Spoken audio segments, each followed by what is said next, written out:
We are like tenant farmers chopping down the fence around our house for fuel when we should be using nature's inexhaustible sources of energy: the sun, wind, and tide.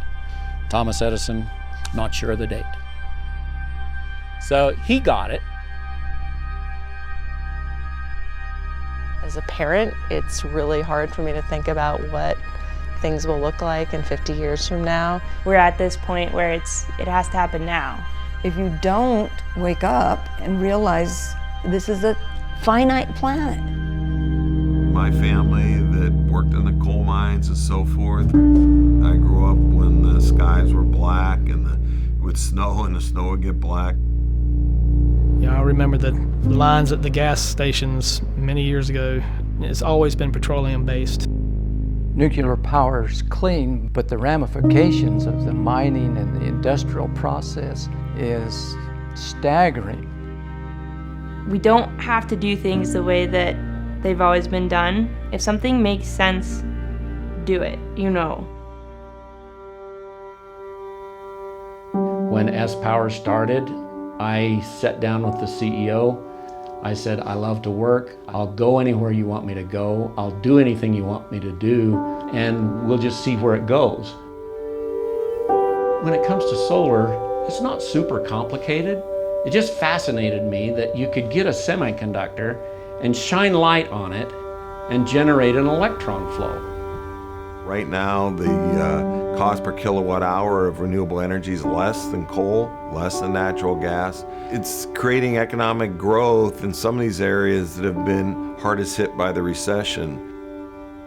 About 7 to 10 years ago, the unemployment in Lancaster was hovering around 10%. My understanding, the unemployment now is at 3%, and sPower's projects have led to that. The fact of the matter is, we don't have a rich uncle, right? We don't have tons of revenue coming in that we're trying to figure out ways to spend it. We have to create these opportunities from scratch. We apply solar to that stored and we say, how do we make this land valuable?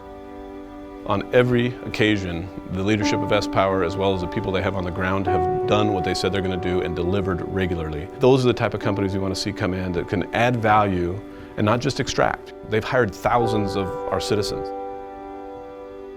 I've been waking up to be at work at sunrise every day for the past 5 years. I would have never thought graduating college in 2008, I'll be doing this in 2020. And then I came out here and I'm like, oh, you know, so it's real, you know, and why not? My power source comes up and goes down every day. Coming into communities and hiring people, we become a member of the community, we invest in the schools. It gives us greater commitment to where we work. It's not about the money. It's about what difference can I make and what kinds of relationships can I forge with the people that I'm working with. You're getting personal with people. How did we get this incredible group of people that, you know, everyone's willing to put in the time and effort? I think because we do everything from the land acquisition to engineering and then owning and operating it. Every single person is such an integral piece. Then you're going to help the whole picture come together in a better way.